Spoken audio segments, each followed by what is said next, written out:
Good morning and welcome to today's webinar. I'm Tom Cosgrove, Senior Vice President of Public Affairs and Knowledge Exchange here at Farm Credit East. So the Food Safety Modernization Act, FSMA, has been a long time in the making. It's passed almost 6 years ago now, and it's taken many years for many of the regulations to come out.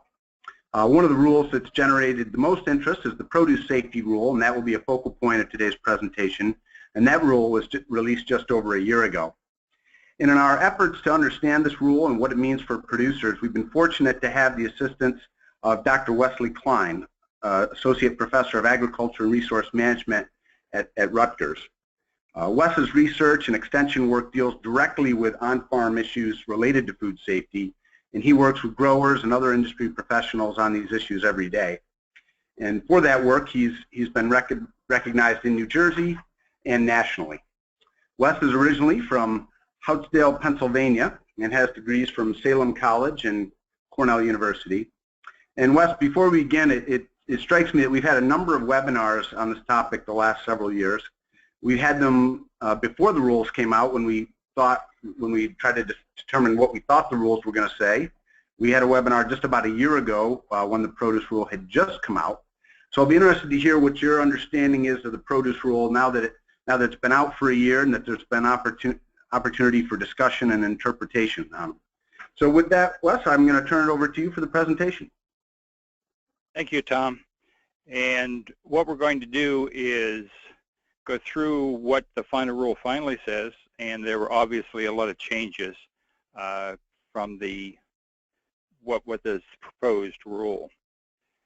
The rule was signed into effect in January of 2011. After that, there were 2 extended comment periods and also some on-site visits by FDA to make changes. It's really the most sweeping changes to the food safety laws in 70 years. FDA had very little authority over fresh fruits and vegetables up until the new act was passed. And really the new law or new act is based on prevention of contamination. It's not it's legal, but the FDA is very concerned that we're looking at preventative controls and not something after the fact. There are 7 rules under FSMA, and what we're going to talk about today is the produce safety rule, but the others are preventative controls for human food, and that's really the one relates to packing and large packing operations, and if you're purchasing product from other people. The preventive controls for animal food is very closely related, but really it's food mills. Accreditation of third-party audits and certification is mainly for offshore. FDA is going to certify or accredit third-party organizations to do offshore inspections for them. The foreign supplier verification program is that importers are going to have to verify that purchases offshore meeting the same standards as in the United States. The prevention of intentional contamination or adulteration is a new rule that has just come out, and that looks at if there's intentional contamination or essentially bioterrorism. And the last one is sanitary transportation of human and animal food. All of these have a training component to it and a certification component to it. So if you have to comply with some of these others, you'll probably have to go through a training program. The key principles for the food safety part of this, and we're just going to be talking about produce safety from now on, it's really based on identifying the roots of contamination, microbial contamination. It does exclude certain produce that are normally eaten raw, and we're going to talk more about that in a minute. It also excludes produce to be commercially processed. As long as you can show documentation that your product is processed, then you do not fall under this rule. There is some flexibility related to, there's additional time for small farms, and we'll talk about that. And there's some variances as far as different ways that you may be able to comply that are not directly in the rule, but they must be based on scientific papers or research, and you will have to have those. So talking about the rule, the final rule was published in November of 2015. It went into effect 60 days later, so January of 2016 the rule took effect. Just to make a point of clarification between a third-party audit and FSMA, under the Food Modernization Act, you do not need to have a written food safety plan, but there are some records that are required, and we'll go into those. This does not replace a third-party audit if your buyer requires it. The way the Food and Drug Administration looks at FSMA, it is the basis for food safety.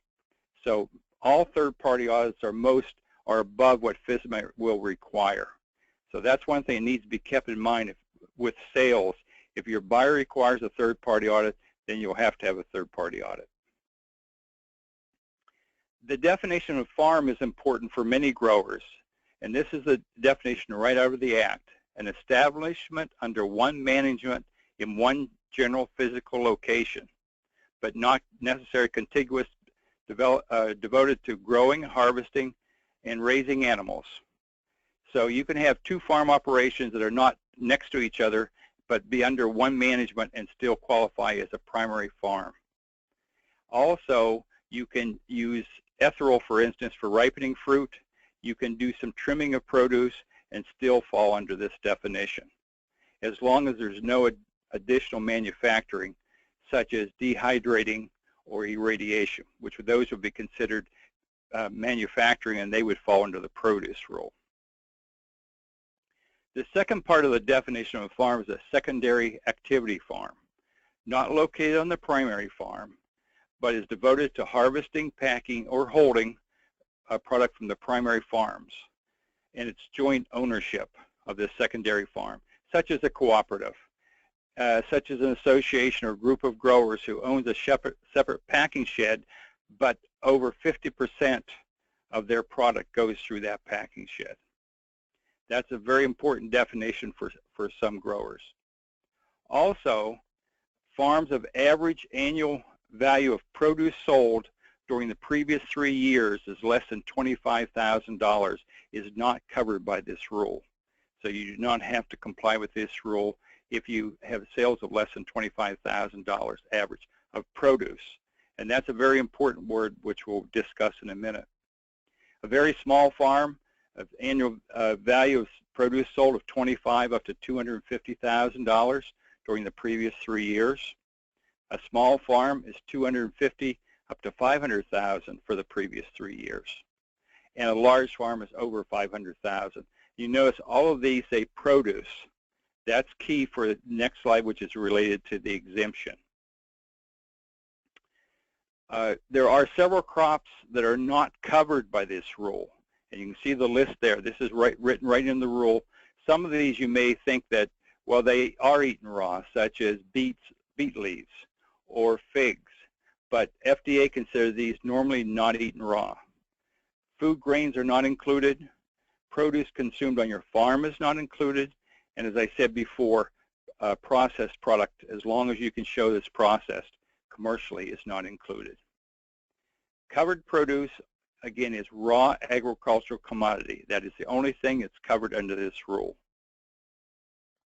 There is a qualified exemption for farms that average annual monetary value of food sold in the previous 3 years is less than $500,000. You notice food, not produce. In other words, if you're a mixed farm that you may have a dairy, you may grow a lot of field crops and produce, all of that gets included in this calculation of less than $500,000. So it's just not produce. Also, it has to be direct sales. In other words, 51% of your product needs to be sold direct.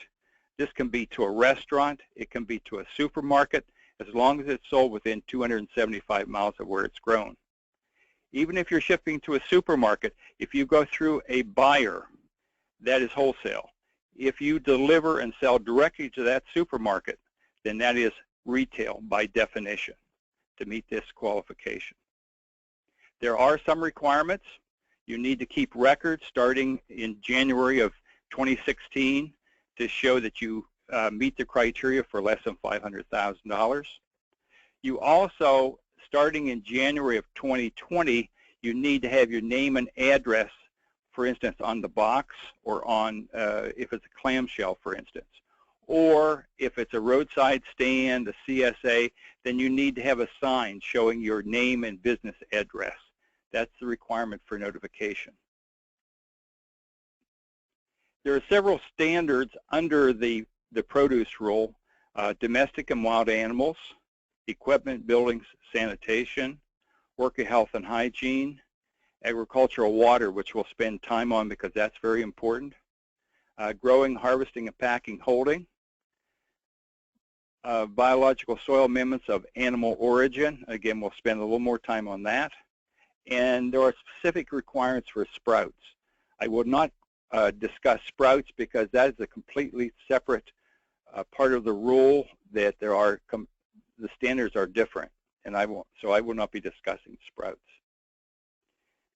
So let's talk about agricultural water. You'll see it says Subpart E there. That's the actual part of the rule that you can go to. So in this case, water that is intended to or likely to contact the produce, the final produce, the harvestable part, or food contact surfaces. Intended or likely to is very important in this case. If it's irrigation water, it's applied direct. In other words, overhead, it's agricultural water.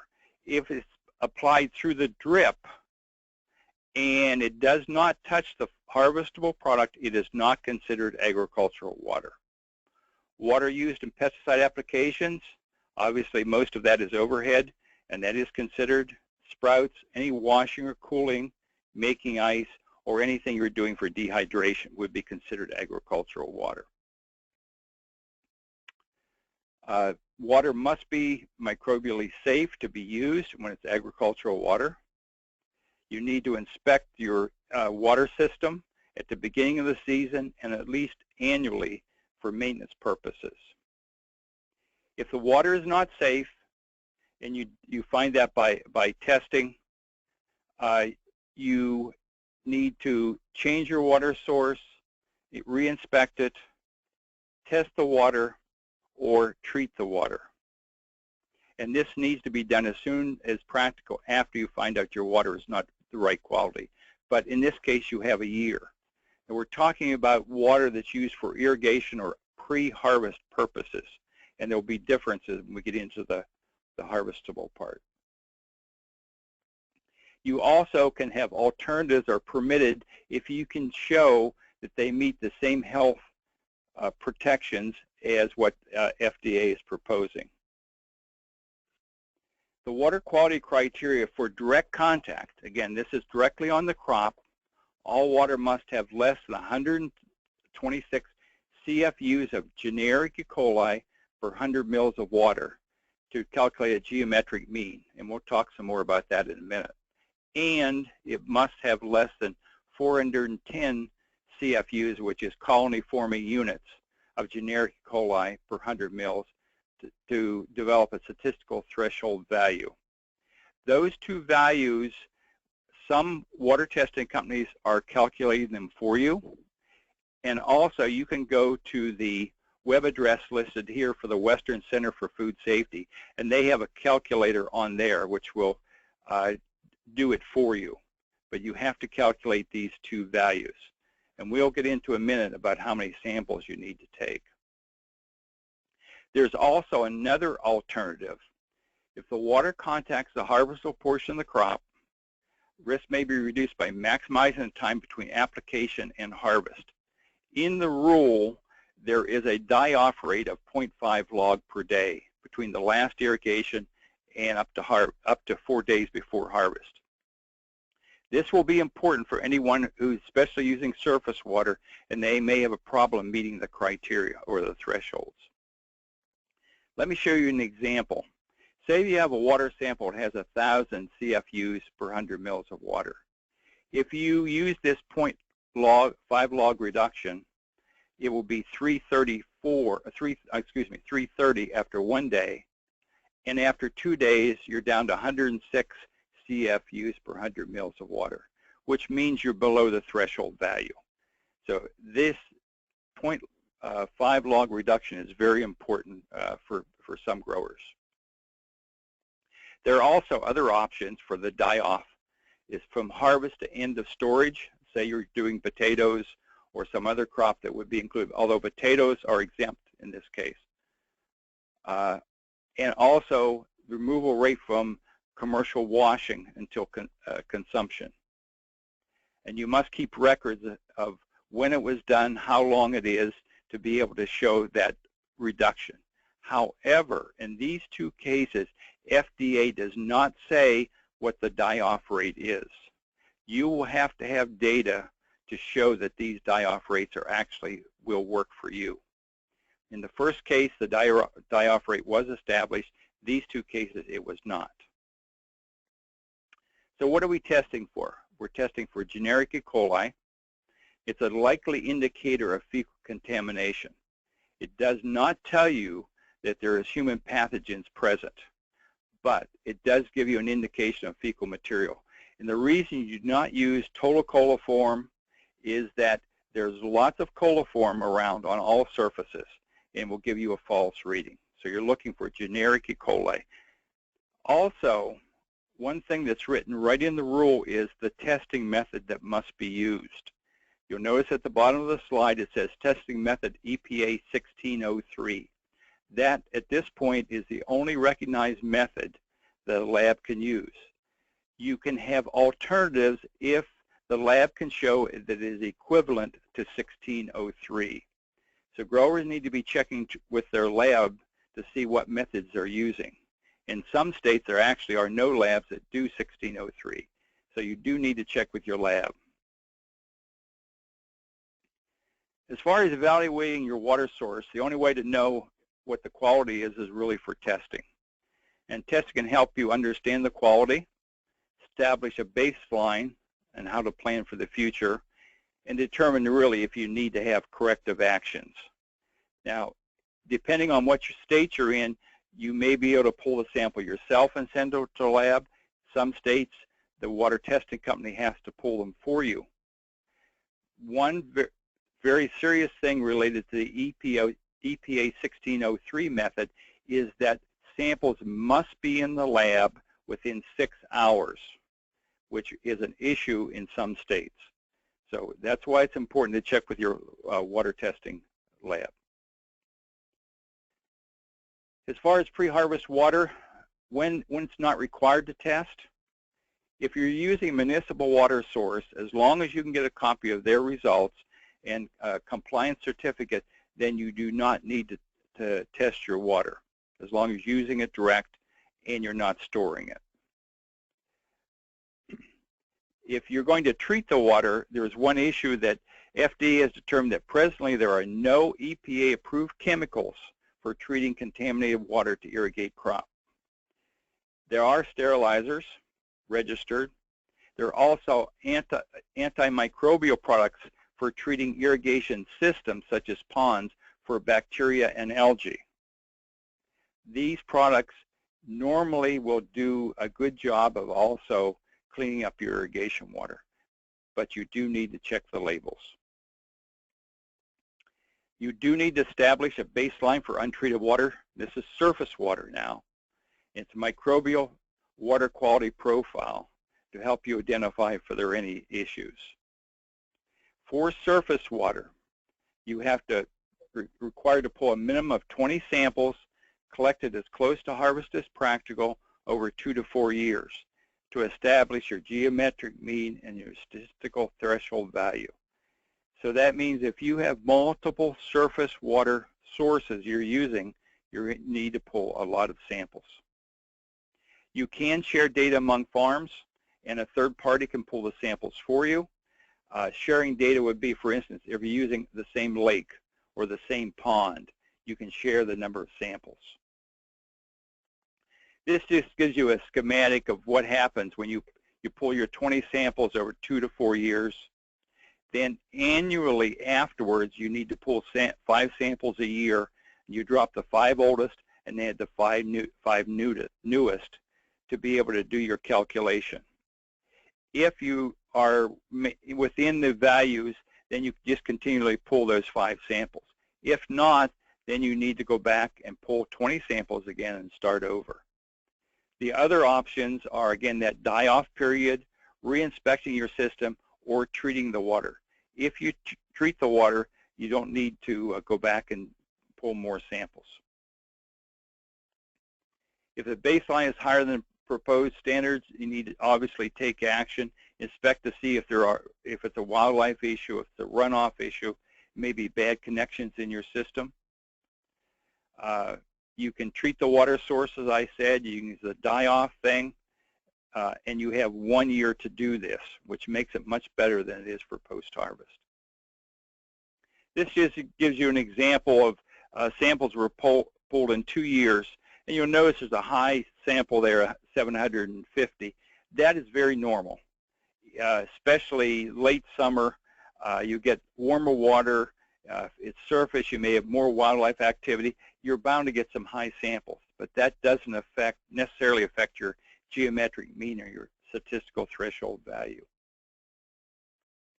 What if you have a groundwater source, wells? With wells, you need to pull 4 samples instead of 20. You have to use the same values as for calculating. As long as you're within those parameters, then you pull 1 sample a year after that. So it's much easier if you're using a groundwater source than if you're using surface water. With post-harvest water, this is harvest and post-harvest, the water must have no detectable generic E. coli. And whether that's directly during the harvest or post-harvest, or making ice, or on food contact surfaces, and also for hand washing and harvest.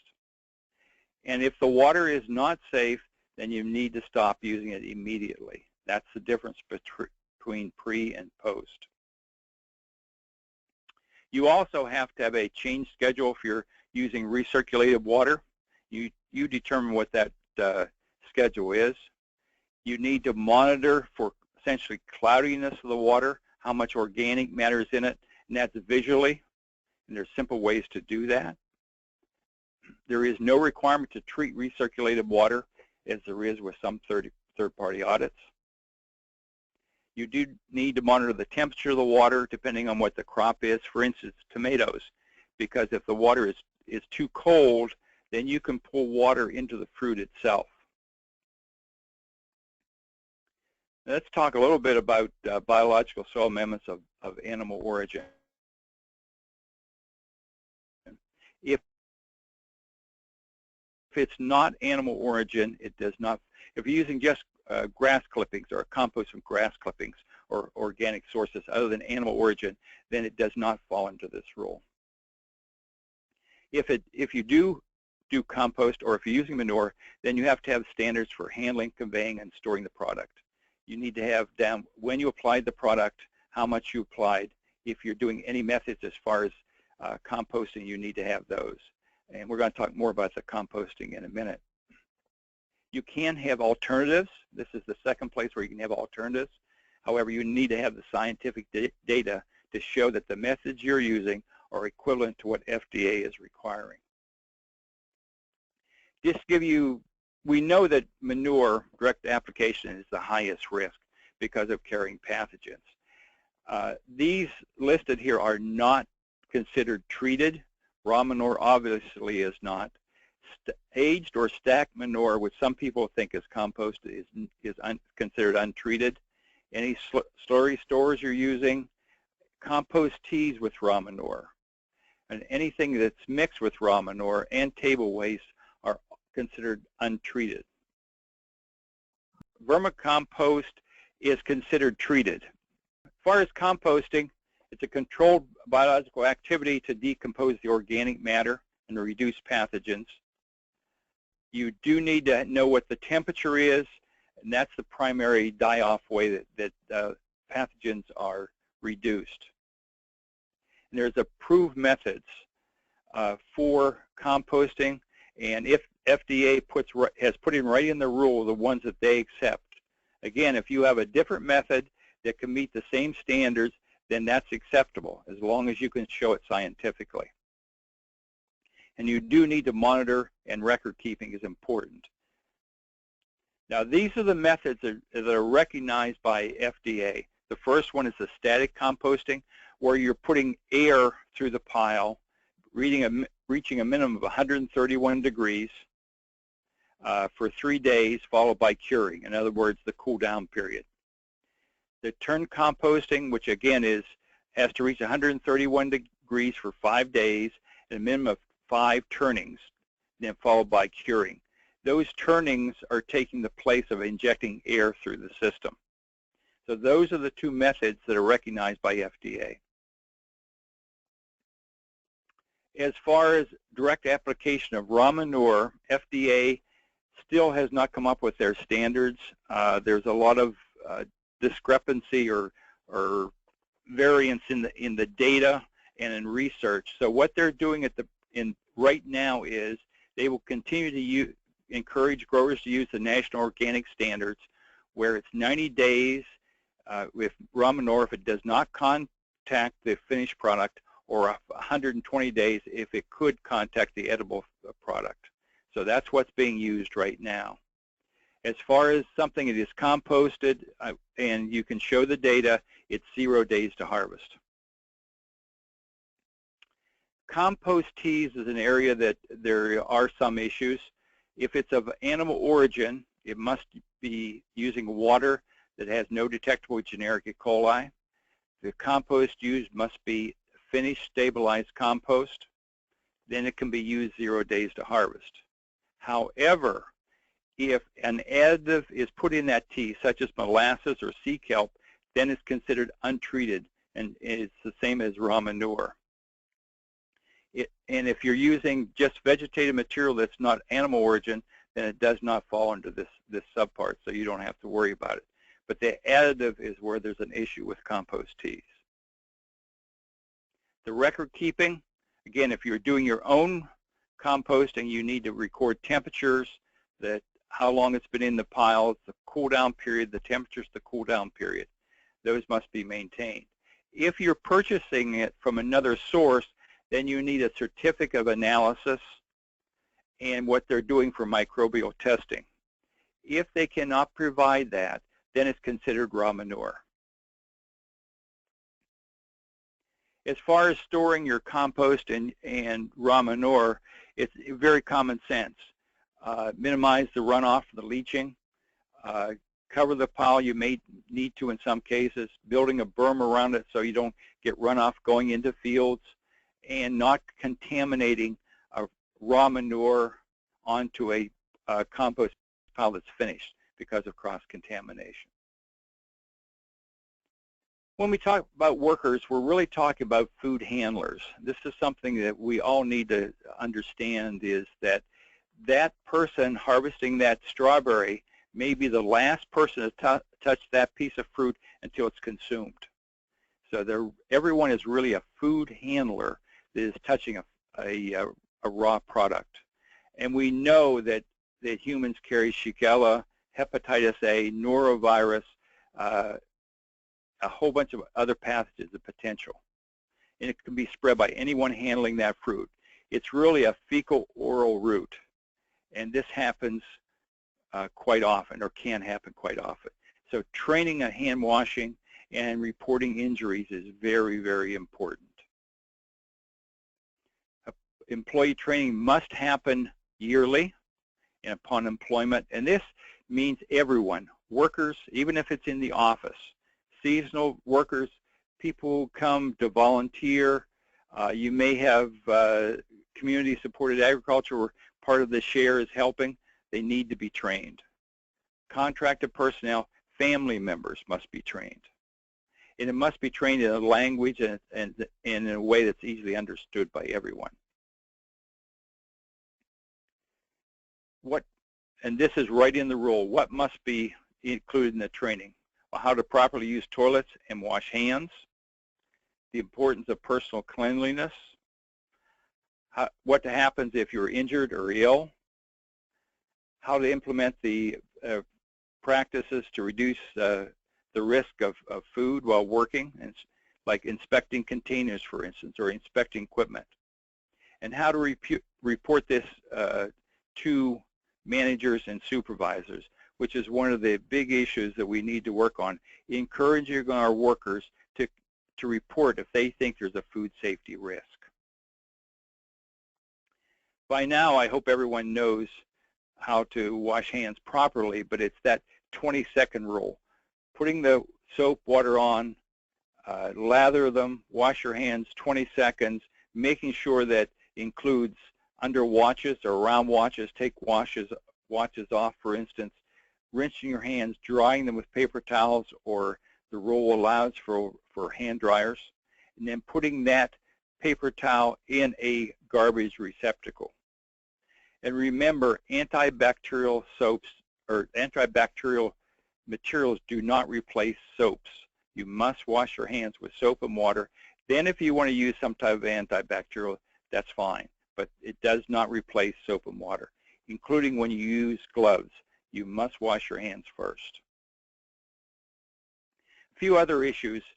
Everyone except your personnel, because you've already trained them, are considered a visitor on the farm. And there must be access to toilets, hand washing facilities. And this can be done with a sign. The growers I work with, we have a sign we've made up where they put it right where visitors normally come to the farm, so you can see what's expected of a visitor. Also, jewelry must be covered or removed if it cannot be adequately cleaned and sanitized when you're handling a finished product. And there's no eating, chewing gum, or using tobacco products, again, when you're handling the covered or the finished harvested product.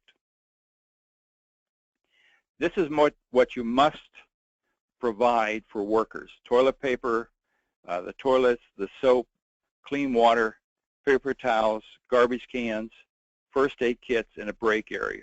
A break area does not mean it needs to be inside a building. It can be on a farm road, for instance, as long as they're not eating the same place they're harvesting the product. You need to have a record of how people were trained, who trained them, the material you provide to them. They need to put their name and sign that they did the training. And the manager needs to sign off on the log, and this is part of the rule. We're talking about equipment, tools, and buildings. There's only a few things. It's very general, the way it's written in there. The equipment tools must be designed and constructed to allow adequate cleaning and maintenance. The food contact surfaces need to be, again, inspected, maintained, clean, and sanitized as necessary. Buildings must be designed and constructed to allow adequate cleaning, reduce potential for contamination. And you must have adequate and reasonably accessible toilets, either in a facility, for instance, or outside. If you have a packing house, you may have a portable toilet sitting outside the packing house. It doesn't say how often you need to clean surfaces. It just says you decide when you do it. The packing house does not need to be enclosed. It can be open. It can be a tent, for instance, as long as you can keep rodents and birds out of it.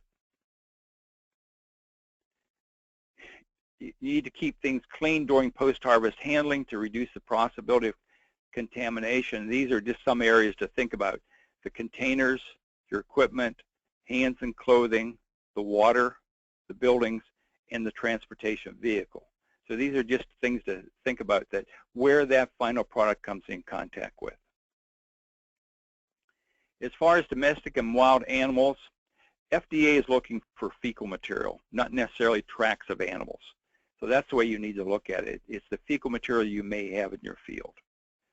It requires, if working animals are used in a planted area, there's measures to prevent contamination and reduce the chance of contact in the finished product. You do need to monitor for animal intrusion, and if observed, evaluate whether you harvest that product or not, although no written records are required, but you do need to monitor. As I said before, during the growing season, monitoring for fecal material evidence of intrusion, the possibility of contamination, deciding where that risk is greater, tree versus a root crop, for instance, and consider what has been the past movement of animals through your field. Immediately prior to harvest, then again, you need to monitor for the presence of fecal material and signs of animals, and assess whether you can harvest a certain area or not. You may need to, for instance, flag off an area where there may be fecal material that you shouldn't harvest. Domestic animals, and these are some things you need to think about. Are domestic animals allowed in the field? Well, there's a product there. Is runoff likely to flow from pastures to corrals into the production area? We've had this situation where growers have had to build berms to keep water coming off of a pasture going into the production area. Do pets have access to fields and packing areas? I had a call yesterday from a grower who said, oh, I have no problem with mice in my packing house because I have cats. And I said, well, you need to do something different because the cats are not allowed in the packing facility. Again, our workers who work with animals, is there a possibility of cross-contamination from their hands or clothes or shoes from the animals with the product you're harvesting? And do animals graze, culls, or crop residues in the field? When is that? Are you harvesting part of the field, or are they grazing there? That's an issue in some areas with chickens, for instance. And is the production grounds rotated into grazing? And when does it happen? How long? You need to think about that as fresh manure, so you're talking at least 120 days prior to harvest for the next crop. As far as growing, harvesting, and packing is concerned, this one here that's in orange or yellow is very important. There must be a food contact sanitation step between the covered and excluded produce during packing if the covered production steps are not followed. In other words, say you have sweet corn and peppers. Peppers is a covered crop, where sweet corn is excluded because it's normally not eaten raw. However, if you're running those across the same packing line, you must have a sanitation step between the two of them, or you're following exactly the same practices for both. Not distributing covered produce that drops to the ground before harvest unless it received commercial processing. And also there's a few cases where it's harvested that way, such as almonds, but normally drops cannot be put into commerce. Any sanitizer or disinfectants used must have a pesticide label. Using just bleach from the local discount store doesn't qualify. It must have a pesticide label. Food packing materials need to be cleanable or designed for single use. And you can use wood. Canvas bags are acceptable as long as they're clean or they have liners that are replaceable. Records. There are some records that need to be kept, such as the agricultural water test I already mentioned, the conformancy you may be getting for your compost. Records that you're already keeping for other purposes do not need to be duplicated. You can use exactly the same records. It can be written, it can be electronic. It's how you're keeping the records. If they are handwritten, they must be in ink, because FDA doesn't want to see someone erasing something and changing a date or a level. So it must be in ink. All records must be kept for at least 2 years. And for the qualified exemption, you need at least 3 years to meet that less than $500,000 for the qualified exemption. Records do not need to be kept on site as long as they're available within 24 hours. And electronic records are considered to be on site, by the way. FDA does have the authority to shut the farm down if a product is adulterated. Adulterated product is it's contaminated with something, such, for instance, with flooding. If it's natural flooding that's occurred and the harvestable product again becomes contaminated with the water, that is considered adulterated and cannot be sold in interstate commerce. What about the compliance dates? This is what everyone always wants to know about. For a very small farm, the rules take effect January of 2020. And again, that's average annual value of produce sold, greater than 25,000, less than 250,000. If you're a small farm operation, this rule takes effect January 2019, and that's from 250,000, but not more than 500,000. If you are a large farm, in other words, over 500,000, these rules take effect January 2018. You have additional 2 years for the water standards and record keeping. So, for instance, for a very small farm you add, it'll be 2022 before all of this takes into effect. This just gives you a schematic of the same thing I just talked about. The final rule was published in 2015. It became effective 60 days later, but you have those 2, 3, or 4 additional years to comply. There is one more thing, that at least one person from each operation must successfully complete a food safety training that's recognized by FDA. Right now there is one that's recognized, which is the Produce Safety Alliance training. This has been offered in several places across the U.S. I know it has been offered in the Mid-Atlantic and in New England, and there will be more trainings. This is a 6 to 7 hour training which cover all aspects of the food safety rule, and you'll get a certificate certified you've been through the training. There's a lot more information available. The first website there is the fda.gov.FSMA. If you go there, there's a lot of fact sheets available. Also, you can sign up to receive notification directly from FDA. And if you have a question to post, because there's a lot of gray areas still in this final rule, and you can post them there and they will get back to you. The second website is the Produce Safety Alliance website at Cornell, hosted at Cornell. This has a lot of, again, supporting information. It also has a list of contacts within individual states, and this is a good source of information overall about food safety. And the last one is guidance regulations, again from FDA, and this will give you the fact sheets and give you more details about the actual rule. There is technical assistance available for produce safety. Again, it's the Produce Safety Alliance.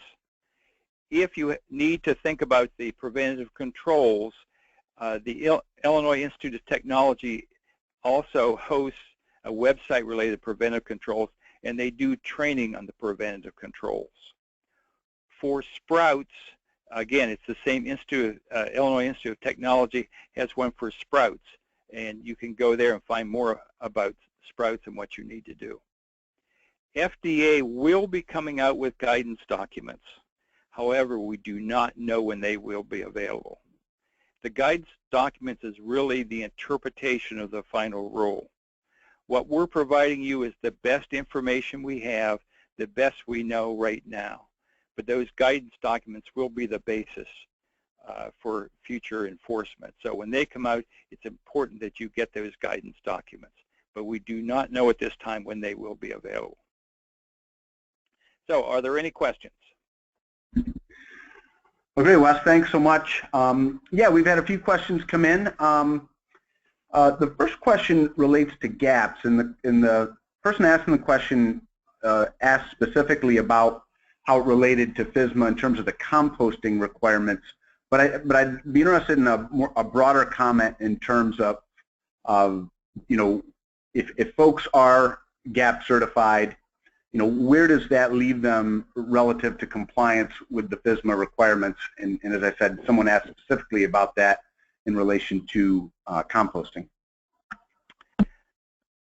Okay, again, whether it's GAPs or it's a different third-party audit, it really, again, that is up to your buyer what they're going to accept.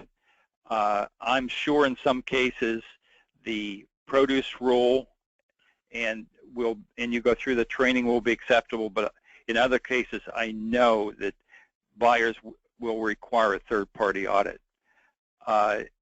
Hopefully in 2018, the harmonized audit, which is also run by USDA, that will look very similar to the produce rule. I do know they're going to make the modifications on the water issue, and I would expect on some other issues. Okay, great. Yeah, Chris Lawton, our Director of Knowledge Exchange, who's here with us in Enfield, he's got a question. Yeah, this is maybe a little bit specific, but a question came in about like equipment sanitizers and if bleach is not acceptable. I know some people have used a product called Zerotol, which is basically hydrogen peroxide, and it is labeled as a sanitizer, I believe. Would that be acceptable for like water treatment or under an injection system or cleaning harvest containers? Yeah, it really comes down to looking at the label, what's required. Some products can only be used on hard surfaces. Some other products can be used directly on a finished fruit or vegetable. So you do have to look at the label. What I was talking about with bleach is that chlorine isn't acceptable and probably is the cheapest way to sanitize. However, you have to get the right product that has a label for that use. And that's Okay. the label is the law. Okay. Several questions are coming in. Wes, are hops covered under produce? Hops are not covered under produce. Okay. A question came in on the exemptions. I was going to have you maybe just revisit those again quickly. Someone asked specifically that their revenue is less than $250,000, so they asked if they were qualified as exempt. But one of the things I'd ask you to maybe revisit is the distinction between the level of produce sales and then overall food sales, because I know that there's sort of two different measures in terms of figuring out which exemption category you fall under. That's correct. The reason that under the qualified exemption it says food sales is that that's actually written right into the law, and FDA could not change that. Originally, the qualification for everyone was all total food sales. But because with the part of it is not written into the law, they could change it to produce sold. So with exemption, you have no choice. It's all food sold from the farm. Okay. A question came up about the labs performing the 1603 tests, and actually I had one on that as well. They're asking if it needs to be ISO 17025 accredited. It does not. Under FSMA, it can be accredited by a state or a third party. So it does not have to follow under that regulation. And you had mentioned earlier that like for the 1603 test that the sample had to be there within 6 hours. But then you also said that if the lab had an equivalent test, that could possibly be substituted. Are there any equivalent tests that don't have to be there within 6 hours? Because I think you were referring to the fact that the logistics might be tough in some areas in terms of complying with that. There are other methods that are used normally. However, the lab would have to either have an association that can show that they're equivalent, or they would have to run comparable samples to show that it's equivalent. Okay. And in those cases, would those tests typically the sample would have to be there within 6 hours as well? No, that's not necessarily true. That's very specific for the 1603 method. It needs to be collected, it needs to be kept on ice in the lab within 6 hours. Okay. Question came in about the distinction between microgreens and sprouts. And the question is trying to clarify, are microgreens clearly considered produce as distinct from sprouts? I will give you my opinion, and I believe, yes, they're distinct. I think it would be produce and not sprouts. As long as as long as you're cutting above the surface with microgreens, which all the ones that I know of are, then it would be considered produce. Okay. Another question came in on the exemption about a small farm doing less than $250,000. And on that one, well, tell me if I've got this right, that that's not so much as an exemption as a terms of when you would need to be in compliance. Is that correct? Or are there some specific rules for farms doing less than 250,000? No, you're absolutely right. It's when you would have to start complying. The exemption, qualified exemption, is $500,000 or less. 51% of the product goes retail, and it's sold within 275 miles of where it's grown. Or if it's 25,000 or less of produce, That's correct. If it's $25,000 or less, then it's exempt. It's not covered under the rule. Okay. Good. So here's a question that came in about if worms, because they're cold-blooded, can they carry E. coli?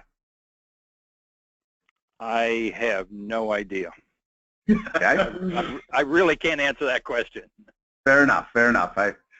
We're doing a great job, Wes. I don't know why I felt the need to stump you on that one. So I think we've hit most of the questions that have come in. Again, I appreciate all the attendees hitting us with the questions. I think that allows us to kind of drill in on some other things. I guess one final question I wanted to ask you about related to water testing. As you were talking about both surface water and groundwater, and you were talking about the samples that were needed and the data and the baseline that you needed to do, but you talked about one of the exemptions that testing was not necessary if you had if you're doing certain treatment protocols. I guess one of my questions is, does there need to be an initial testing on the treated water to make sure that the treatment is working as it's supposed to, or is that just are you in a sense covered if you're using an approved treatment? You do need to do your initial water quality, microbial water quality profile.